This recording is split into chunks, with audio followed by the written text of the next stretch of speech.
Que bom que nós estamos juntos aqui no dia de hoje. Hoje nós estamos no estudo 733, no nosso currículo doutrinário, a 70ª, centésima, 33ª semana, que nós estamos no estudo sistemático da Palavra de Deus, aprendendo assuntos diferentes que diz respeito àquilo que Deus tem para nós na sua Palavra. E hoje nós vamos debruçar no segundo estudo sobre Eclesiastes, e esse estudo vai falar um pouquinho sobre a soberania de Deus e o livre-arbítrio. Então, abra aí sua Bíblia comigo, por gentileza, Isaías capítulo 46, versículo de número 8 até o 11. Se você quiser acompanhar comigo, está na tela também. E aí a gente, todo mundo junto, em nome de Jesus, vamos aprender a palavra de Deus. Eu não sei se o nosso irmão quer sentar um pouquinho mais para frente. Eu acho que melhor é para ver um pouquinho ou não? Tá bom daí. Glória a Deus. Vamos lá. Lembrai-vos disso e tende ânimo. Reconduzi-o ao coração, ó prevaricadores. Lembrai-vos das coisas passadas desde a antiguidade, que eu sou Deus e não há outro Deus.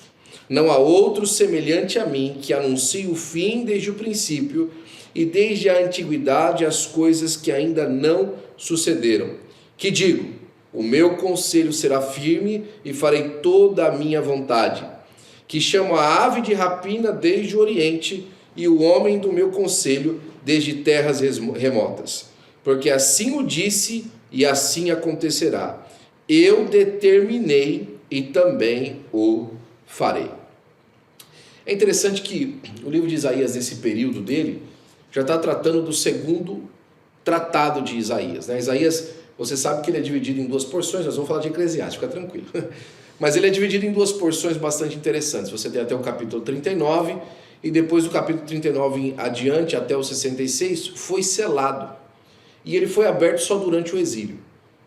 Alguns falam aí a beleza do livro de Isaías, porque ele é uma Bíblia, né? 66 livros, 66 capítulos tem Isaías, 39, a primeira parte de Isaías, são 39 livros no Antigo Testamento, depois mais 27 no segundo, são justamente mais 27 no Novo Testamento. Então, a beleza disso é que está no capítulo 46, já na segunda parte de Isaías, e um chamamento, naquela palavra de renovo ao povo de Israel.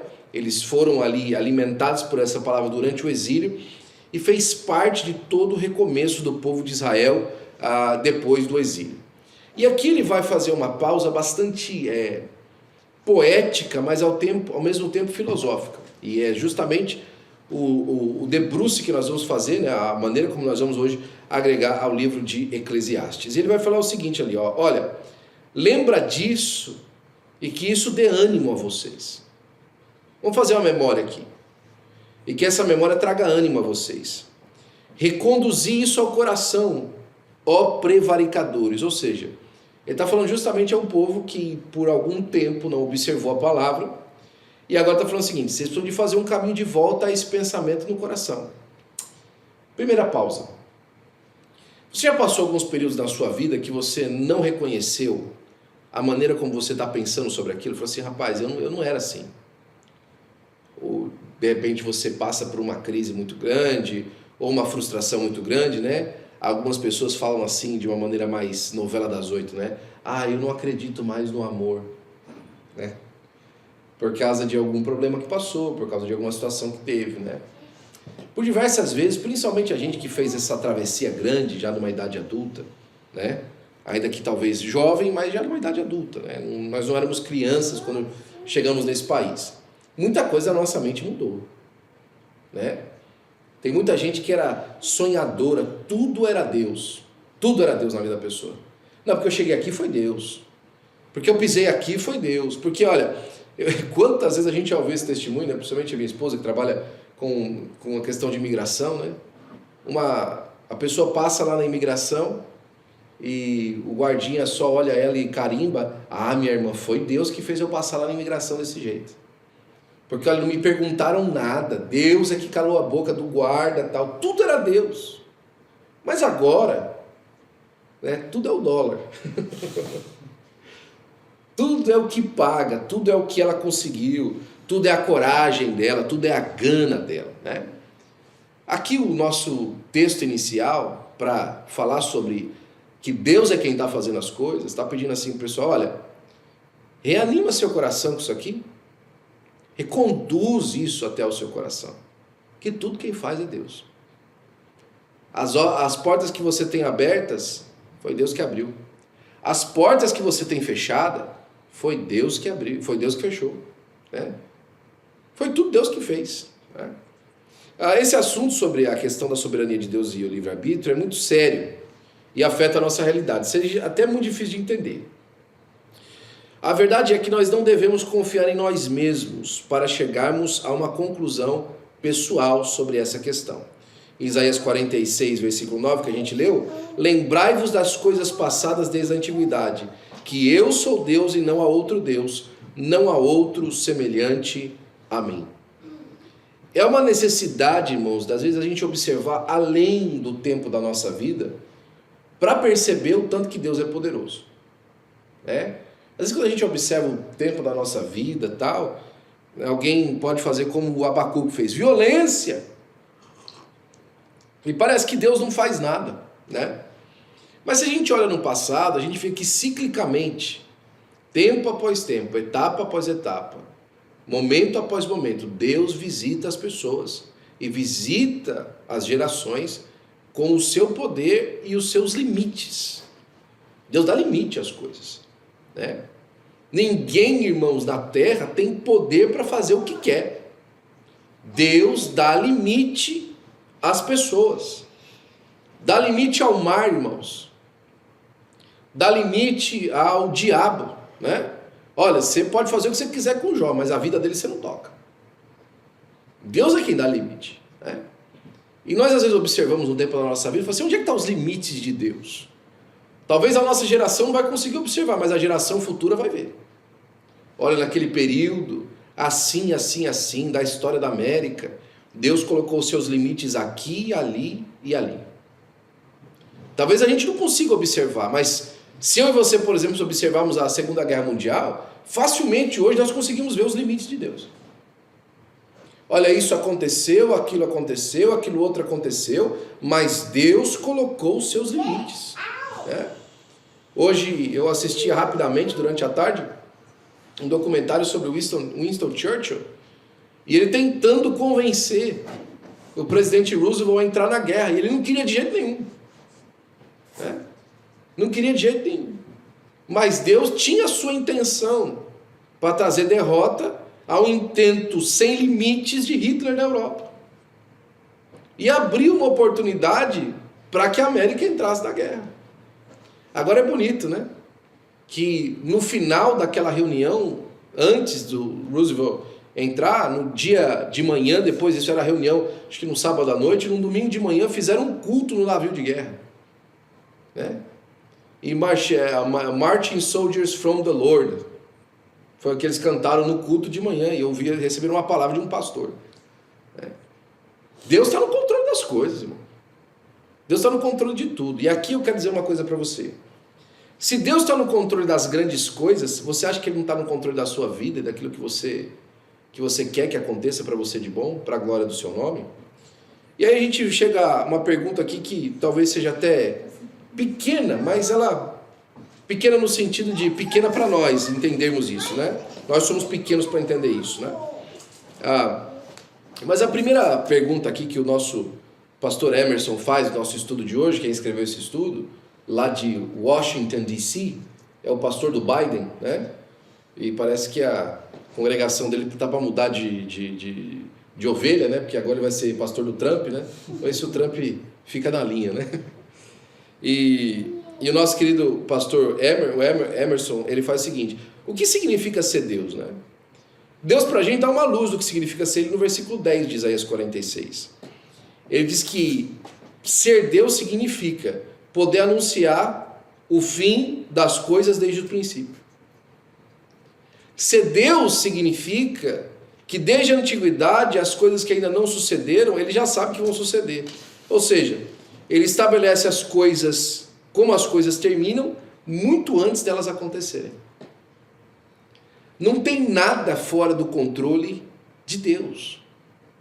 Deus já consegue determinar o fim das coisas antes delas acontecerem. Número 2, Ele controla não apenas eventos naturais, mas eventos humanos, obras, coisas que ainda não foram feitas.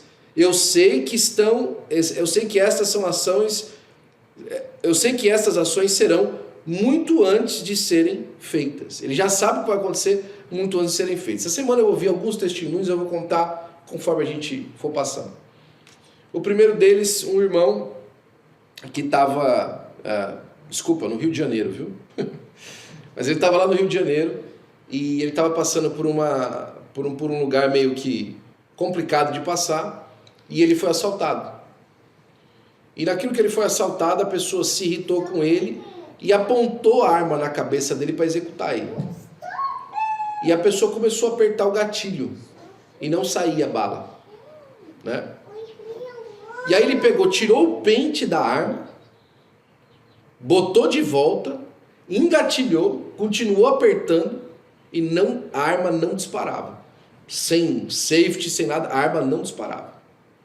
Enquanto ele apertava o gatilho, Deus falou no coração do pastor. A hora que ele pegou a arma, Deus falou no coração do pastor: fica tranquilo, nenhuma bala vai sair. Deus já tinha determinado o final daquele evento antes dele começar. Pastor Carlos Padilha, no Brasil, ele é avô do irmão Kesley, que está lá na Austrália. Pastor Kesley está lá na Austrália. O avô dele certa vez chegou em casa depois de um culto, encontrou 2 ladrões na sala. O ladrão pegou e falou assim: cadê a joia, cadê o dinheiro? Ele falou assim: meu amigo, eu sou pastor, eu não tenho joia, não tenho dinheiro em casa não. Então você vai morrer. E apontou a arma para a cabeça do pastor. O pastor falou assim: eu só vou morrer se Deus determinar. E ele disparou aquele tiro. E o tiro saiu. Mas a bala bateu na testa do pastor, ricocheteou e foi rasgando o teto. A polícia foi na casa do pastor no dia seguinte. E a polícia fez uma perícia na arma. Não era pólvora velha, não era pólvora ruim. E tanto a bala era boa que ela saiu cortando o teto. A única coisa que ficou a marca da esfolada da bala na testa do pastor e o sangue desceu aqui. Mas o pastor não feriu a sua cabeça, não atravessou o crânio do pastor. Quem é que determina isso? Deus. Quem é que faz que um negócio desse possa acontecer? É só Deus. Agora, deixa eu dar o outro lado. É também que Deus que determinou, quando a bala funcionou, atingiu o cérebro da pessoa e ela morreu. Também foi Deus que determinou. Não é que Deus deixou de determinar, também foi Ele que determinou. E aí é que o negócio fica complicado para a gente. Porque o pastor Padilha tem um testemunho para contar, mas milhares de famílias têm uma tragédia. Por quê? Por quê? Agora, Deus é quem consegue analisar esse tipo de coisa e dá para a gente uma firmeza para confiar nos seus feitos, naquilo que acontece. O versículo de número 11 dá uma clara confirmação sobre o que Deus está dizendo. Porque assim o disse e assim acontecerá.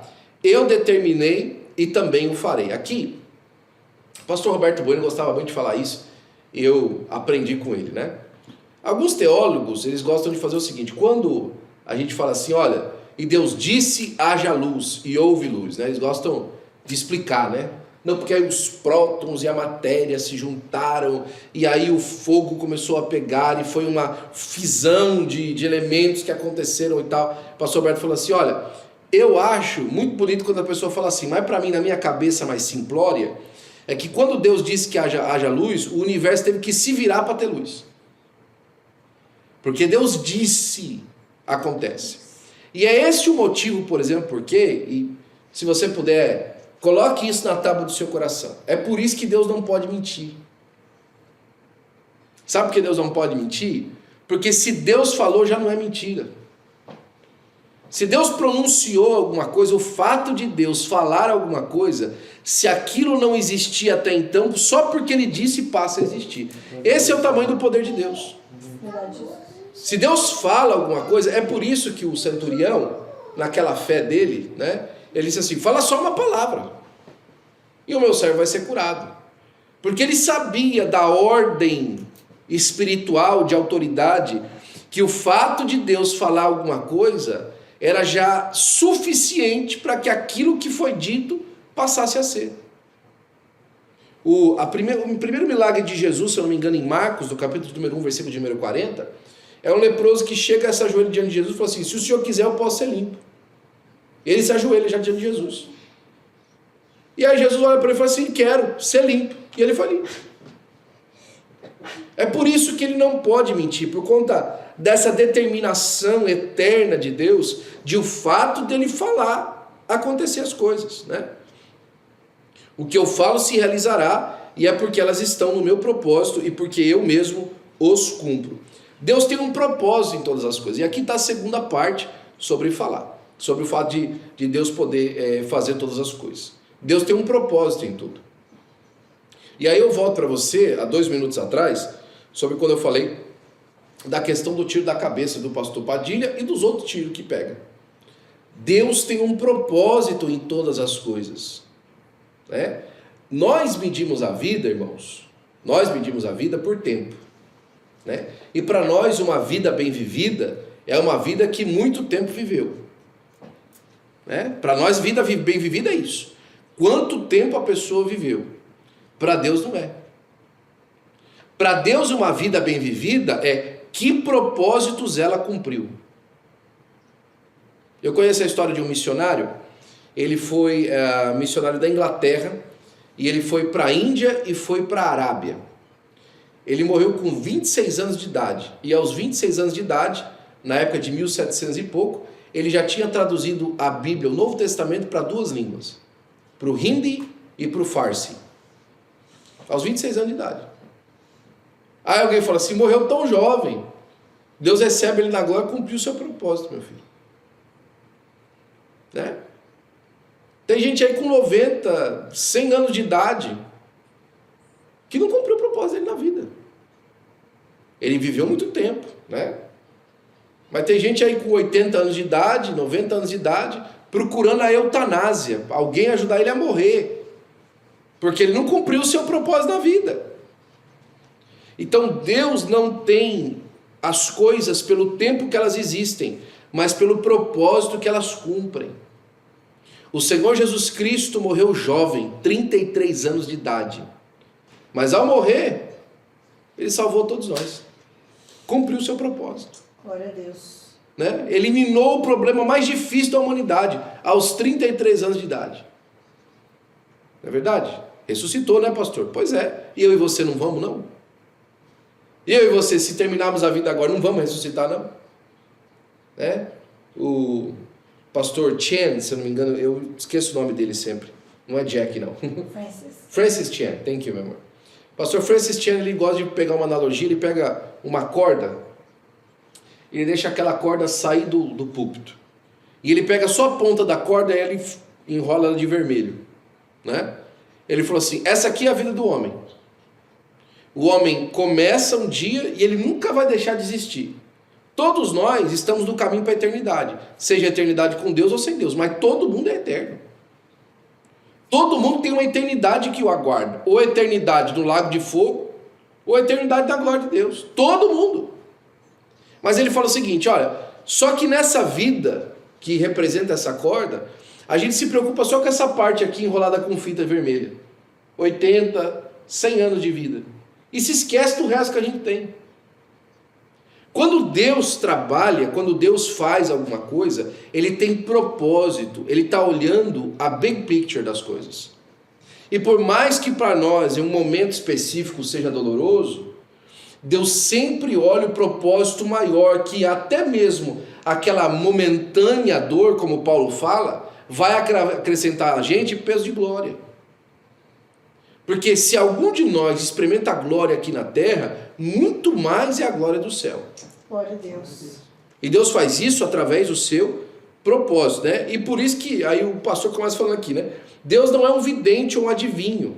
Ele não tem uma bola de cristal. Ele já sabe o que está por vir, porque planeja e executa o que ele planeja. Olha lá o Isaías 46:10. o meu conselho será firme e farei toda a minha vontade. Ele não tem dúvidas. Eu vou fazer a minha vontade. Né? E isso aqui, irmãos, vindo de uma pessoa na terra, a gente fala assim, essa pessoa é um egoísta. Vou fazer toda a minha vontade. Essa pessoa é uma pessoa egocêntrica. Só olha para si. Né? Mas quando vem de Deus, irmão, tem que ser um alívio para nós. Porque se Deus está falando que vai fazer a vontade dele, significa que o seu bom propósito será cumprido, queiram os homens ou não, queira o diabo ou não, queiram os anjos caídos e os não caídos ou não. Deus fará o seu propósito. Glória a Deus. Isso para nós é um alívio. Né? Porque a gente, ainda bem que Deus vai fazer o que Ele quer. Ainda bem que Deus vai fazer do jeito que Ele quer. Mas se bater com aquilo que eu quero, é por isso que eu gosto do que Agostinho falou, né? Agostinho falou assim, Senhor, quando os meus planos não forem os teus, destrua-os. Olha que pesado isso, né? Não é, olha, dá um jeitinho, não, destrua os meus planos. Que eles não apareçam, que eles não existam, se de alguma forma os teus planos não forem os meus, né? Quando Deus diz, farei toda a minha vontade, Ele quer dizer, nada que acontece exceto aquilo que é a minha vontade. O Senhor diria, e farei toda a minha vontade. E o Senhor diria, você está certo. Portanto, o que Deus quer dizer com Isaías 46:10 é que nada jamais aconteceu ou nunca acontecerá sem que Deus tenha permitido acontecer. Ou para expressar de uma forma positiva, tudo que já aconteceu, o que acontecerá, é propósito de Deus que aconteça para o bem. Ainda que momentaneamente seja mal. Eu vou explicar para você. Diz que o espírito mal da parte do Senhor vinha tentar Saul. Como é que o espírito mal podia ser para o bem? Foi por causa disso que Davi foi parar na casa dele. Bom, Deus está fazendo o que quer. José chega no final da vida, olha o José chegando aí de novo, né? Fala, vocês intentaram mal contra mim, mas Deus transformou tudo em bem. Para a salvação de um grande povo. Os homens lá, rapaz, o que nós temos com esse homem? Foram descobrir. Tudo o que eles estavam fazendo, eles estavam ajudando a cumprir o plano de Deus. Aí nós vamos entrar num problema, né? Que é a escolha que todos nós enfrentamos. Mas, então, se tudo que a gente faz acaba determinando para que o plano de Deus seja cumprido, nós temos livre-arbítrio? Sim. A diferença entre eu e você escolhermos o nosso livre-arbítrio e de Deus fazer o livre-arbítrio é que Deus conhece o fim desde o começo. Então, quando você escolhe, dentro do plano dele, já estava o seu livre-arbítrio escolher por aquilo. Você fez isso porque você quis.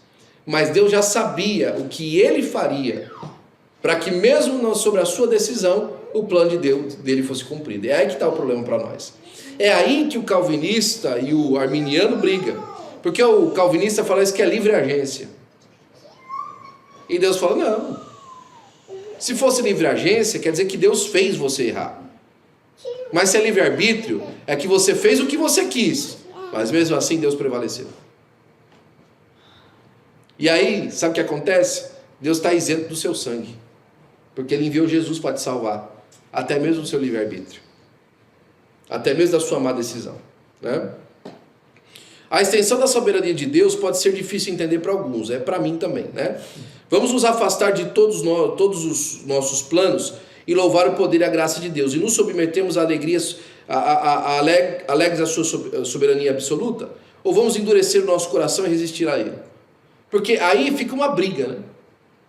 A gente pode simplesmente falar assim, não, eu não aceito que seja assim. Ou a gente pode se render e falar assim, Senhor, ainda que eu decida, ainda que eu queira, o Senhor é soberano. Ou a gente pode falar assim, Senhor, se possível, afasta de mim esse cálice sem que eu beba. Manifestação de livre-arbítrio. O que eu quero? Não beber o cálice. Todavia, que não se cumpra a minha vontade, livre-arbítrio, mas que a sua vontade se cumpra. Livre-arbítrio. Está manifestado na pessoa de Jesus. Vontade diferente, porém, entrega à soberania absoluta. Agora, isso é difícil. Isso não é fácil.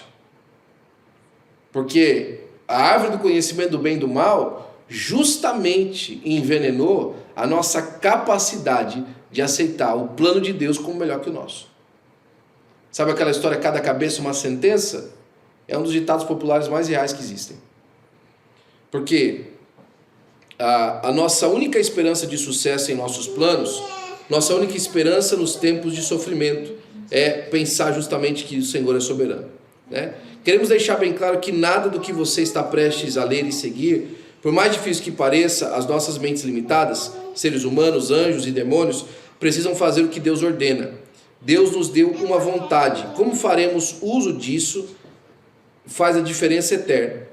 Vamos tentar entender a soberania de Deus em seu governo em eventos naturais, por um lado, e os eventos humanos por outro. No primeiro caso, Deus governa as leis e os fenômenos naturais. No segundo caso, Deus governa as escolhas humanas. O homem escolhe e Deus governa aquilo que o homem vai escolher, não aquilo que o homem escolheu, na verdade. Soberania de Deus do mundo ao nosso redor. A sorte lança no regaço, mas o Senhor procede toda a sua disposição. Não há eventos pequenos demais que Deus não governe para os seus propósitos. Mateus 10, 29 e 30, né? Não se vendem 2 passarinhos por um cetil, e nenhum deles cairá da terra sem a vontade de vosso Pai. E até mesmo os cabelos da vossa cabeça estão todos contados. Muito acima da vida dos vermes, as estrelas se posicionam e se mantêm em seu lugar sob o seu comando. Uma coisa que eu gosto sempre de pensar a respeito disso, sobre essa questão da soberania de Deus e do livre-arbítrio, é que não existe, não pode existir o argumento amor sem livre-arbítrio. É impossível que exista amor sem livre-arbítrio, porque uma das premissas do amor é a liberdade do objeto amado de escolher reconhecer o amor ou não. Se Deus diz que ama o homem e o mundo, é necessário que ele dê permissão ao homem e ao mundo rejeitá-lo. Senão não é amor, né? E isso é tanto prova que no Éden o homem rejeitou a Deus. Rejeitou a Deus da sua desobediência. Rejeitou a Deus buscando outros deuses, indo atrás de outros deuses. Mas mesmo assim, é aqui que entra a soberania de Deus. O plano para o resgate do homem já estava pronto.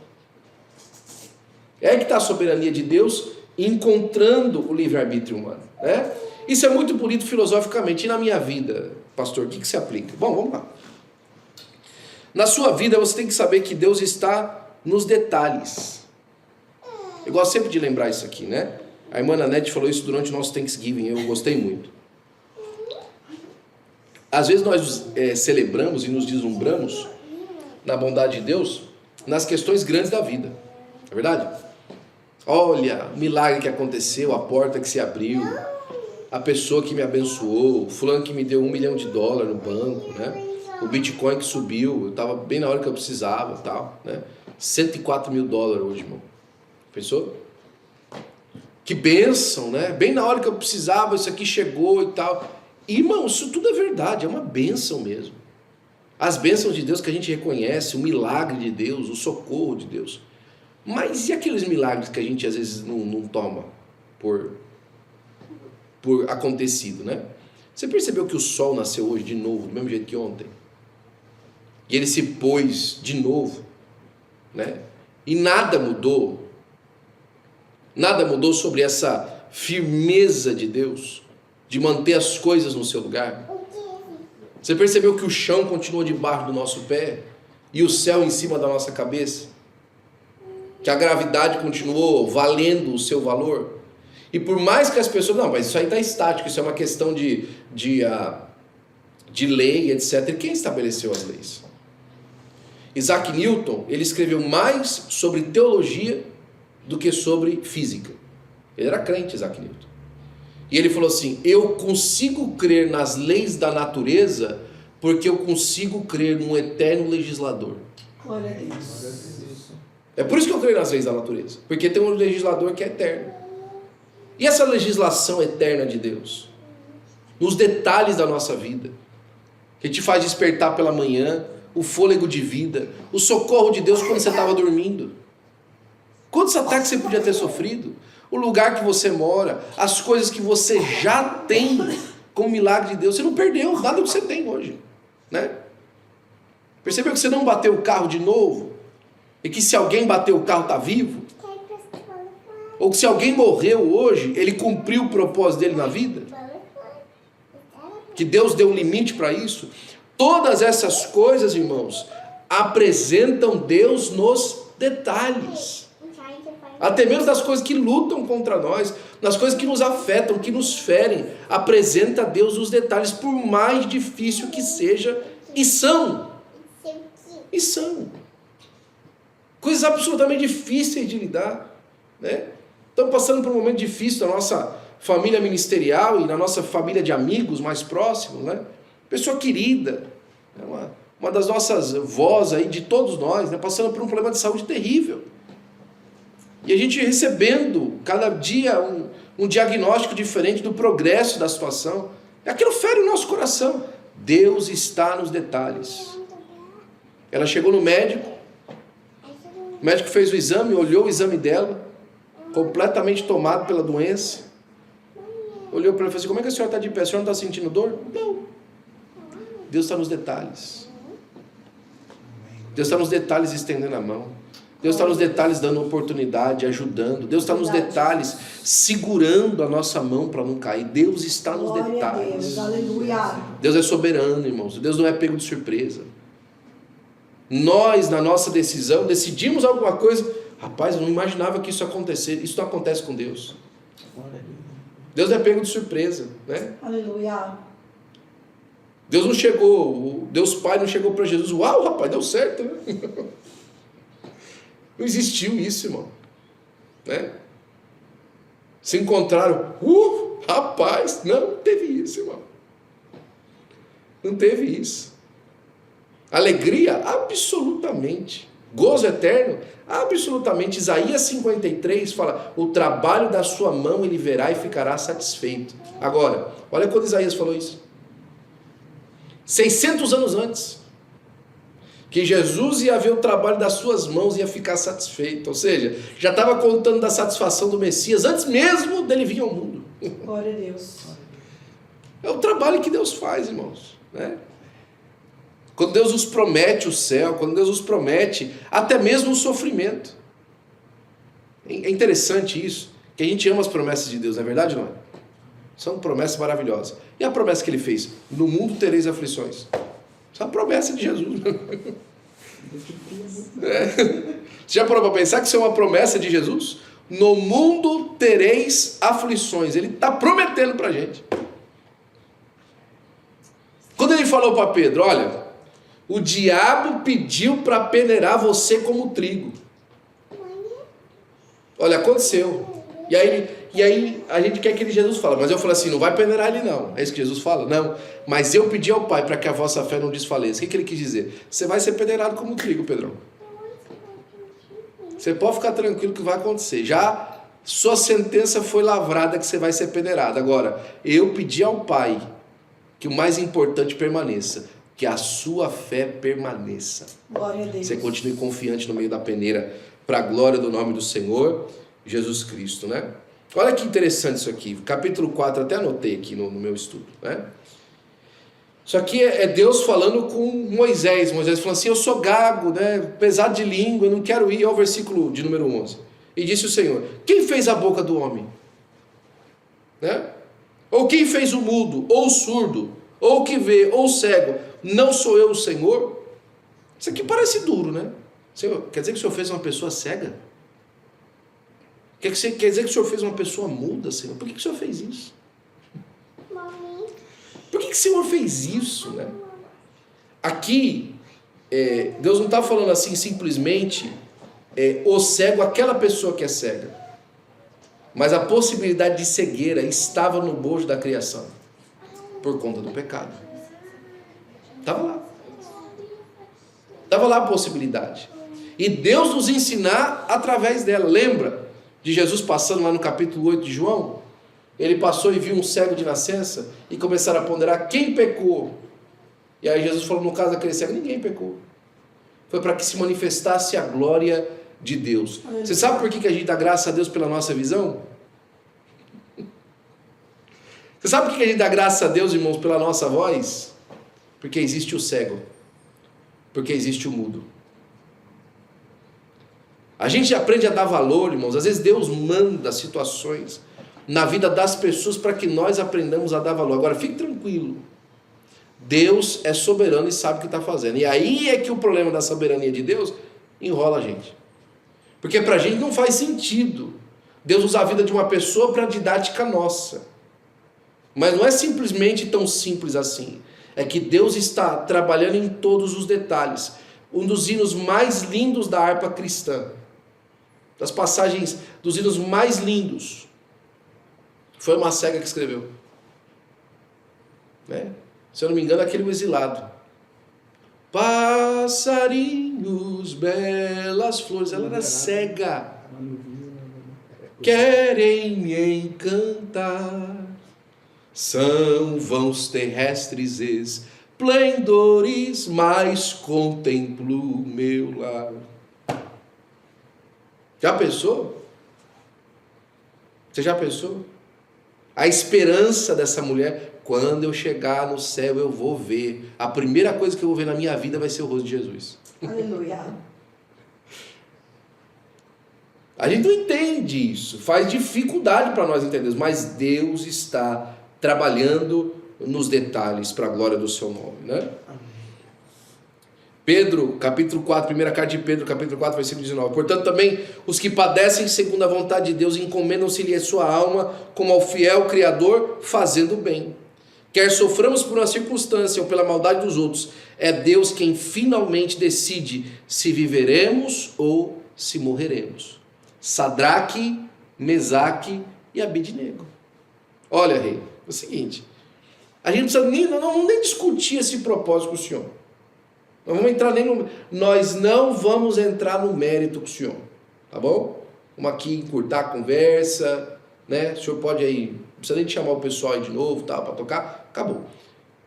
Nós não vamos dobrar, o senhor vai tocar, nós não vamos dobrar, e se Deus quiser livrar, ele livra, se não quiser livrar, ele não livra, né? Mas não vamos fazer. O rei, tá bom, então manda esquecer 7 vezes mais, que eu quero mostrar o que é que acontece quem não faz o que o rei manda. É o que aconteceu, irmão.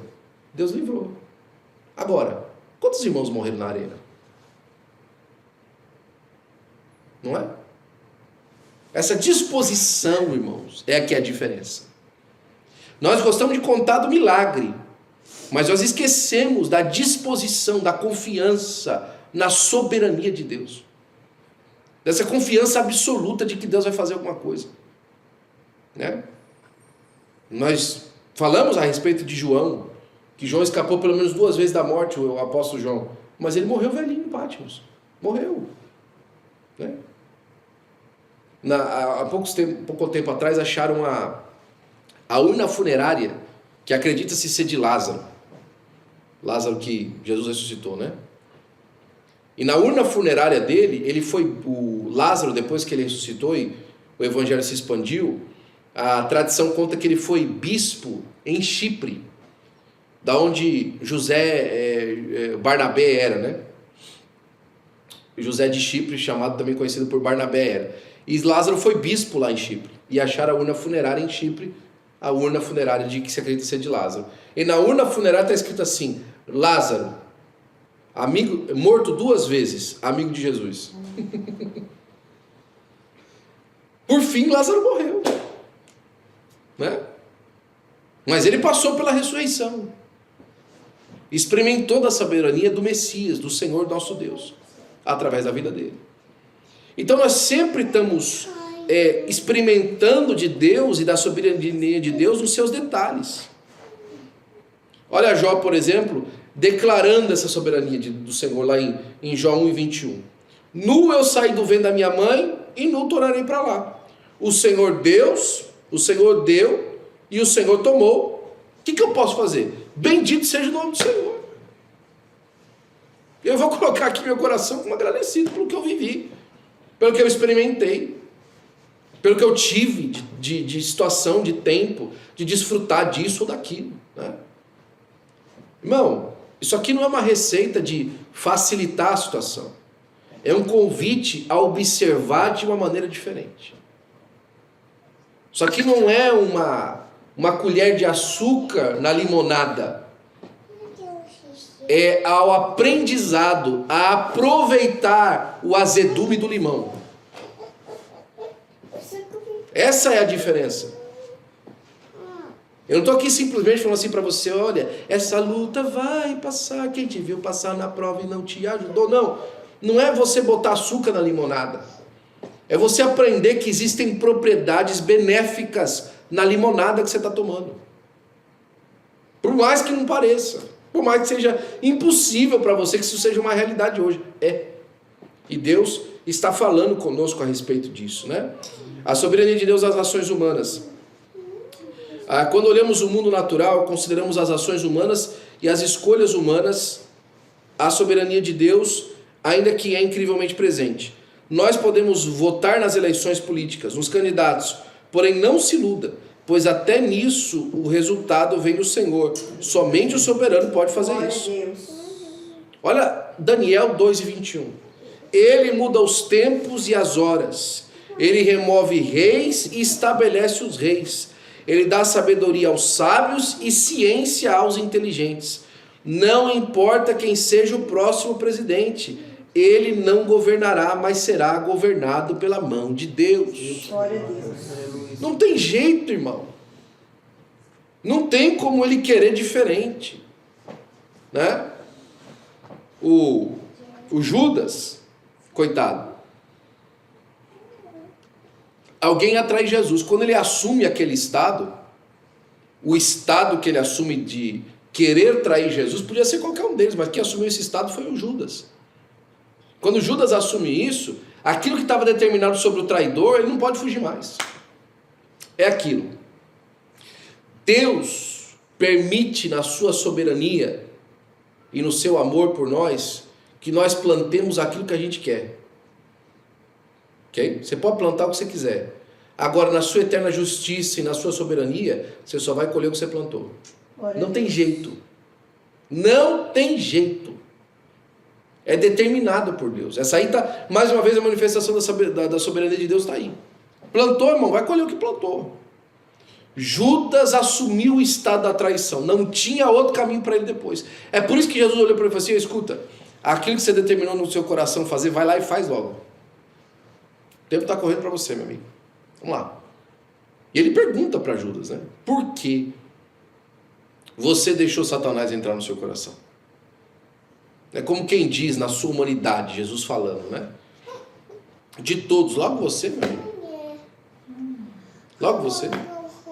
A maioria dos comentaristas concordam que da capacidade intelectual dos discípulos, Judas é quem tinha maior. E é rápido de analisar isso. Quem ficava com a bolsa do dinheiro?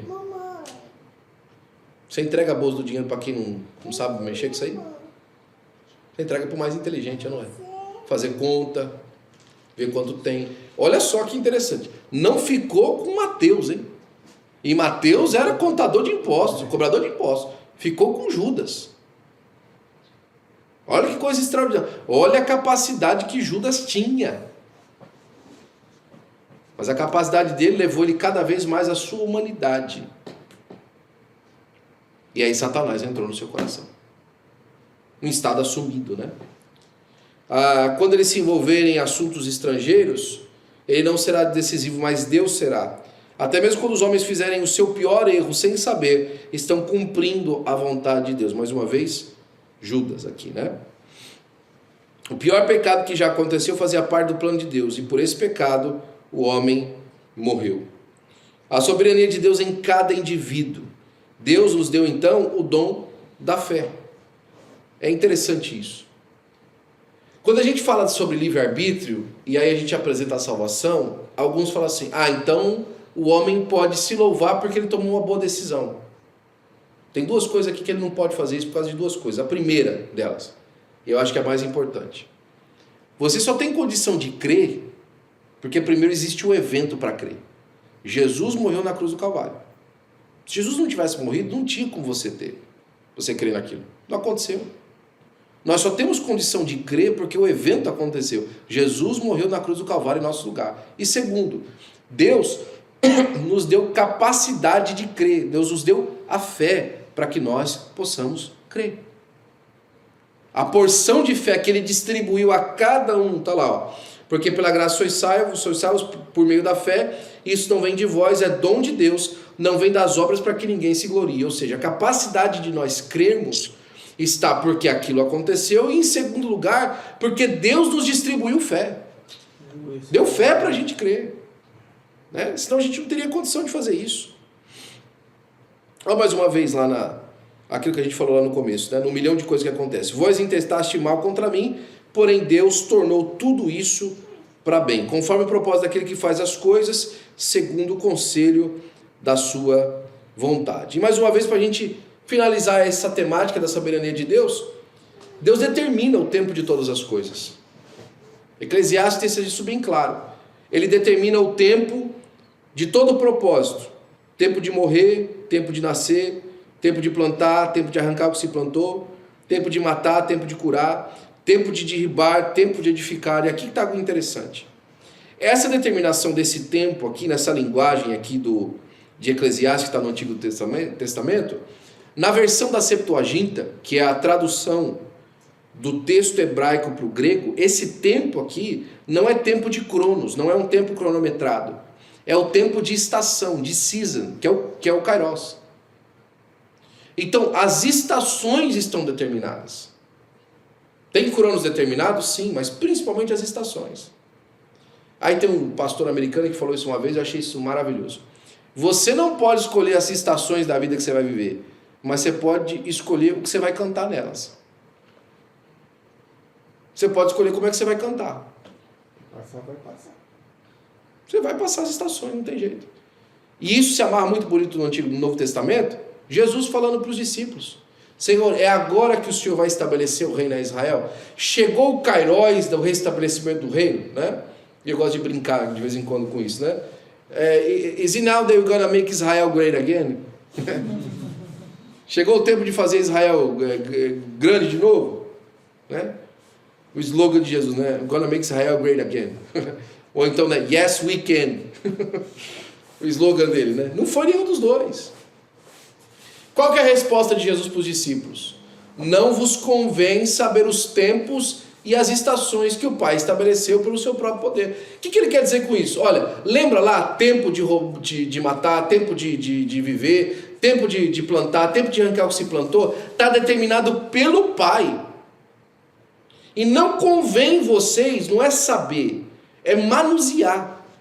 Não é essa saber de entender o que está acontecendo. Porque Jesus ensina para a gente olhar e discernir o tempo, mas não determinar o tempo. Não vos convém saber no sentido de determinação do que aquele tipo de tempo é. Olha, eu vou determinar que esse tempo é um tempo de bênção. Você não pode. Se você falar assim, Deus me mostrou que chegou um tempo de bênção, isso é outra coisa. Você discernir o tempo, mas você determinar o tempo, não tem como. É Deus quem determina. É Deus quem determina o tempo e as estações. E ele fala assim, pelo seu próprio poder. E ali poder não é força, é autoridade. Porque o termo ali é exousia. E a sabedoria ali não é ciência, não é sofia. É a questão de determinar e autoridade. Nós não temos essa autoridade. O Pai determinou pelo seu próprio poder. Está sob a soberania de um Deus eterno. Né?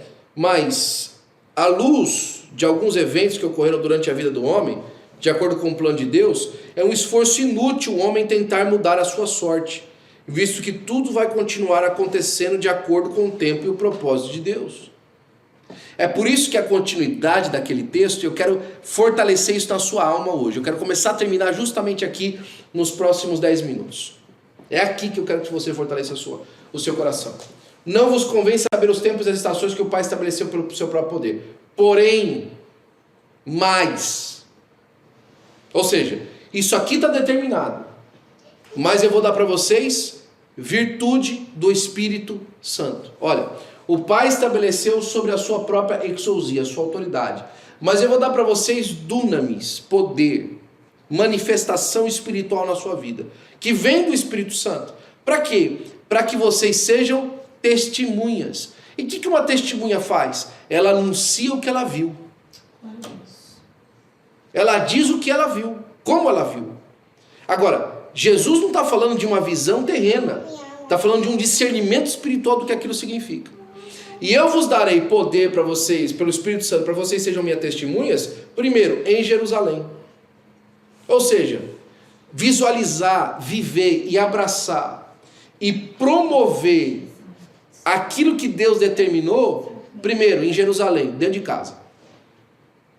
Ser o primeiro dentro de casa e falar assim, ó, é isso aqui que Deus deu pra gente hoje, vamos nos alegrar. É por isso, esse foi o dia que o Senhor, nosso Deus, fez. Alegremo-nos e regozijemo-nos nele.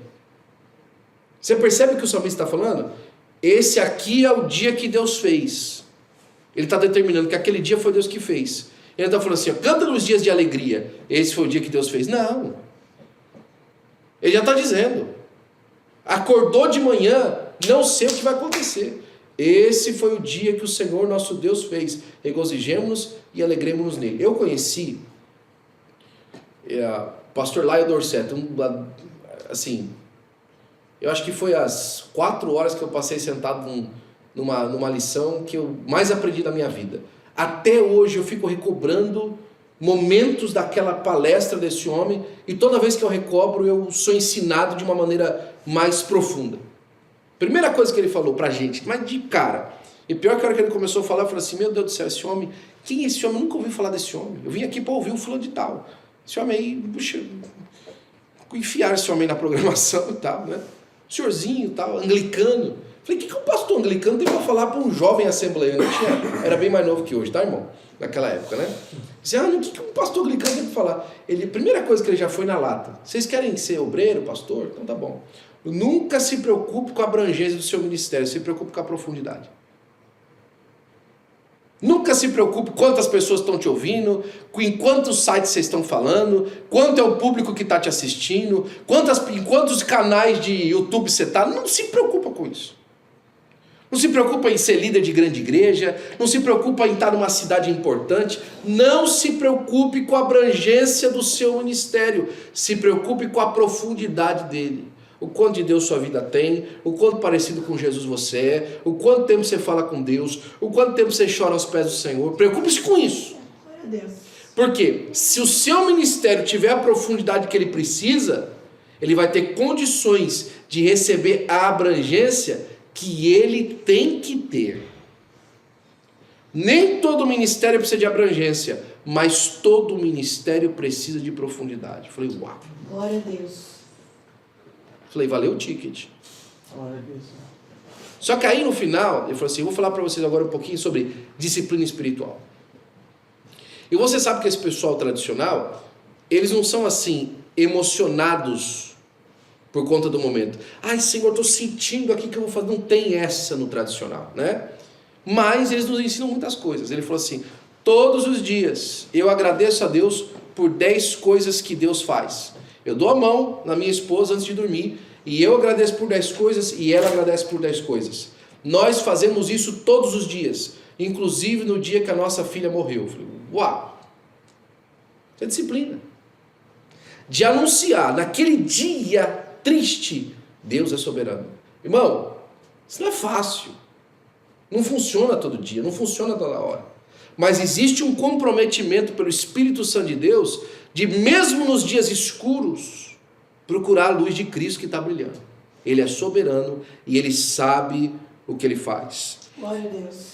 O homem não consegue entender tudo que vem de Deus e como isso se encaixa perfeitamente no plano de eternidade que ele preparou para o homem. E como é que você entende que coisas terríveis que acontecem com a gente se encaixam no plano da eternidade dele? Né?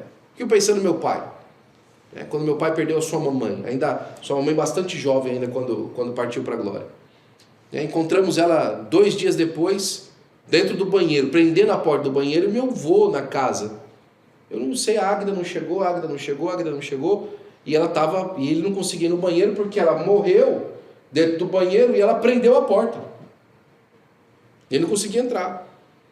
E meu pai tendo que passar por aquilo, ver a mãe naquela situação e tal, né? A tristeza, como é que você fala que isso cumpre? Mas naquela semana, antes dela passar para o Senhor, ela já estava há algum tempo sem ir para a igreja, trabalhava vendendo Avon e tal, e muito ocupada. Meu avô, que viveu acho que mais 10 anos, se não me engano, depois dela, tinha um problema de derrame com toda a parte esquerda do corpo paralisada. Durante mais de 40 anos meu avô viveu assim. Ele teve o derrame com 45, viveu até 89. E minha avó morreu antes dele. Cuidou dele a vida inteira. E morreu antes dele. Mas você fica, que coisa que esse dia faz? Mas na semana, antes dela passar para o Senhor, ela voltou para a igreja. Foi na Santa Ceia, tomou Santa Ceia no sábado e morreu no domingo. Foi lá recobrar a comunhão com Deus. Deus é soberano, sabe o que faz, irmão. Agora, meu avô, em contrapartida, mano, dificuldade de vida. Ele acabou vivendo os últimos dias dele na casa de idosos da nossa igreja lá em Tupã. E eu ia ver meu avô, sempre passava por lá e tal. Geralmente nossa marca era de 15 em 15 dias dar uma passadinha lá para ver ele, mas às vezes antes disso a gente sempre estava lá. Eu principalmente estava sempre lá vendo meu avô, passando por lá, cumprimentando ele. Oi, vô, tudo bom? Como é que você está? Meu filho, eu estou muito bem.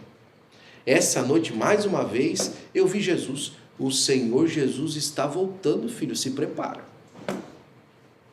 Confirmado com o Senhor, irmão. Para a gente, poxa, que vida é essa? Para ele, eu estou vendo Jesus. Jesus está ali, está chegando. Glória a Deus. Entendeu a soberania de Deus. Por quê? Porque tudo tem seu tempo determinado e há tempo para todo propósito debaixo do céu. Então o que a gente pode fazer? Deixa eu ir lá para o final porque a gente precisa terminar. A primeira coisa que a gente pode fazer para, na nossa vida, entender essa determinação da soberania de Deus é entregar ao Senhor e amá-lo. Nós precisamos amar Deus. Porque é o seguinte, você já percebeu como é mais fácil lidar com uma pessoa que você ama? Muito mais fácil lidar com quem você ama. Né? É difícil você lidar, né, entre aspas aí agora, só para você entender o palavreado, com uma pessoa que você não ama, porque a intenção dela se acha capricho. Ah, Deus fez assim, é um capricho de Deus. Não, se você ama Deus, não, é a bondade de Deus.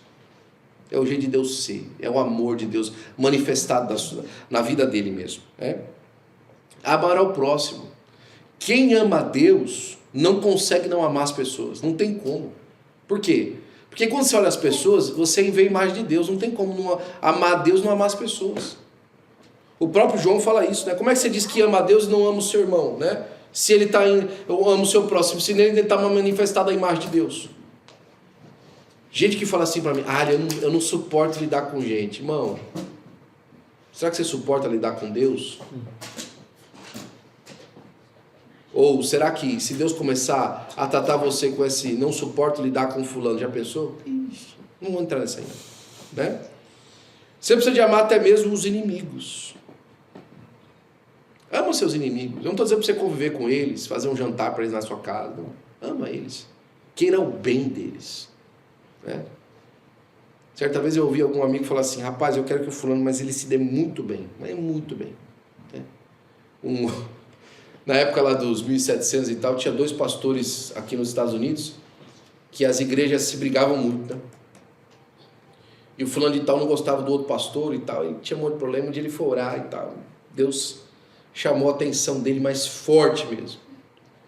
E algum tempo passou, a pessoa perguntou, falou assim, e aí meu amigo, o que você espera da igreja do fulano de tal? Eu falei assim, eu quero que a igreja dele cresça muito, mas se expanda como nunca outra igreja aqui nessa cidade. É mesmo, pastor? É porque assim a igreja vai ficar lotada, não vai ter lugar para todo mundo e alguém vai chegar aqui na minha igreja também. Ama, queira o bem, se esforce para que a pessoa vá bem, né? Queira o bem dos seus inimigos, queira o bem das pessoas que você não gosta, peça para que o coração delas tenha paz, que elas sejam abençoadas por Deus, né? Peça para que elas, daquele intento delas de querer fazer aquilo que elas querem, que aquilo seja benefício, que cause um benefício real. Né? Mas como é que um negócio desse pode causar um benefício real? Começa a falar com Jesus para você ver. Começa a se lembrar do intento e da soberania de Deus, que você vai ver se vai dar certo ou não vai. Que você vai ver se Deus vai se manifestar ou não vai. Que você vai ver se Deus vai crescer o nome dele através daquilo até mesmo ou não vai. Faça isso, né? Procure isso, né? Há tempo de aborrecer e há tempo de nos afastar daqueles que são contra Deus. 3 perguntas que a gente precisa responder na nossa vida. E elas sempre vão ecoar para a eternidade. De onde nós viemos? Nós viemos por determinação de Deus. Foi Deus que nos mandou aqui. Por que nós estamos aqui? Para cumprir o propósito de Deus. E para onde eu vou? Eu vou para viver com Deus eternamente. Responda essas 3 perguntas assim. Não fique procurando outra coisa para você. Tem muita gente, principalmente os nossos jovens hoje em dia, né? O pessoal da geração dos millennials e geração Z, não sabe mais nem quem são. Ó, eu vi uma notícia hoje. O número de pessoal com disfunção de identidade sexual, de identidade de gênero, subiu 422% nos últimos 10 anos. 422%. Diz que o número de pessoas assim, até 10 anos atrás, era 1 em cada 33. Hoje, é 1 em cada 8. Nos Estados Unidos. Por quê? Por que essa falta de identidade? Por que essa perca de identidade? Porque as crianças hoje em dia não sabem mais. Os pais não ensinaram. A igreja praticamente abandonou o ensino sistemático da palavra de Deus. É só olhar um culto de ensino, irmão. A igreja abandonou o ensino sistemático da palavra de Deus para eventos. Simples. Né? Eu quero que você faça um teste. Veja quantos cultos de ensino nas igrejas americanas estão acontecendo em Los Angeles essa semana. Procura no seu bairro. Procure igreja aberta com culto de ensino no seu bairro. Só procurar. Eu te incentivo. Se você quiser, eu pago a gasolina no seu carro para você dar uma volta aqui na cidade. Eu tenho que pagar pelo menos uns 2 tanques para você achar uma igreja aberta. Eu estou falando isso para você, não é por uma crítica. É porque eu, quando estava indo atrás de templo aqui em Los Angeles, fui atrás durante a semana para falar com o pastor da igreja dos cultos de ensino. Todas fechadas. Todas. Não se ensina mais a palavra de Deus de maneira sistemática. As pessoas não sabem de onde elas vieram, elas não sabem que elas têm propósito na vida e elas não sabem o que acontece depois da morte. Eu já lidei com jovens da nossa igreja, que não aqui em Los Angeles, mas nos outros lugares que a gente foi, me perguntando sobre como é que vai acontecer com o cachorro dela quando ela for para o céu. Se ela vai poder ter o cachorro dela com ela no céu, porque o cachorro morreu. Procurando coisas assim. A preocupação da pessoa no céu não é se ela vai ver Jesus, é se o cachorro dela vai estar lá. Por quê? Porque falta entendimento, conhecimento. Eu não estou aqui delimitando as emoções humanas, elas vão sempre participar. Mas hoje nós estamos debruçando emoções. Às vezes nos falta o entendimento do amor de Deus, da soberania e daquilo que custou para Deus para que nós tivéssemos acesso a Ele. Né? Que Deus gastou com a gente, para a glória do seu nome. E por fim, saber que tudo Deus fez formoso ao seu tempo. No fim, irmão, quando a gente fechar essa história, fechar o conhecimento desse tempo, a gente vai perceber quão bonita a história que Deus escreveu. Quão maravilhoso foi ter vivido os propósitos de Deus. Jeremias 29, do 5 ao 10, Jeremias está escrevendo uma carta lá para o pessoal do exílio, né? O pessoal do exílio, nós vamos parar no exílio, estamos passando por essa prova, o que vai acontecer? Um dos profetas falou, não, vai ser rapidinho, vocês vão embora, 2, 3 anos acabou. Jeremias mandou, não, vocês vão ficar 70 anos aí. Você fica tranquilo, 70 anos foi determinado por Deus, né? Então o que vocês vão fazer? Edificar casas, habitar nelas, plantar pomares, comer seu fruto, tomar esposas, gerais filhos e filhas, tomar esposas para os vossos filhos, dai vossas filhas a maridos, para que tenham filhos e filhas, e multiplicando-vos, e não vos diminuais. Ou seja, vá em frente, Continua vivendo, vai. Planta, colhe, sonha, busca ideais, vai fazendo tudo isso. Mas é o seguinte, procura a paz para a cidade que eu mandei vocês. Manifesta o meu intento aí. Procura a paz da cidade que eu vos fiz transportar. Porque na paz dessa terra vocês vão ter paz. Porque diz assim o Senhor vosso Deus Israel: não vos enganem os vossos profetas que estão no meio de vós, nem os vossos adivinhos, nem deem os ouvidos aos vossos sonhadores, que sempre sonham segundo o vosso desejo. Porque falsamente vós profetizam, porque para vós falsamente profetizam eles o meu nome, e não os enviei, diz o Senhor. Assim diz o Senhor: logo que se cumprirem para a Babilônia 70 anos, atentarei para vós, e cumprirei para convosco a minha boa palavra, tornando a trazer vós para este lugar. Olha, vai se cumprir aquele bem que você quer, porque Deus determinou ele. Mas enquanto isso, vive o tempo de Deus, vive o Kairos de Deus, vive a estação de Deus, desfruta dela, e faz e decida fazer aquilo que Deus determinou para você fazer. Decida fazer. Não faça obrigado, decida: Senhor, é isso aqui que o Senhor me deu na mão, eu vou fazer isso aqui, porque eu sei que o Senhor me deu isso aqui, porque lá na frente vai ser glorioso o que o Senhor vai manifestar na minha vida, para a glória do nome do Senhor Jesus Cristo. Ao mesmo tempo que nós temos livre-arbítrio, Deus trabalha em tudo para que a sua vontade seja feita, e a sua vontade é boa para a glória do nome do Senhor Jesus Cristo.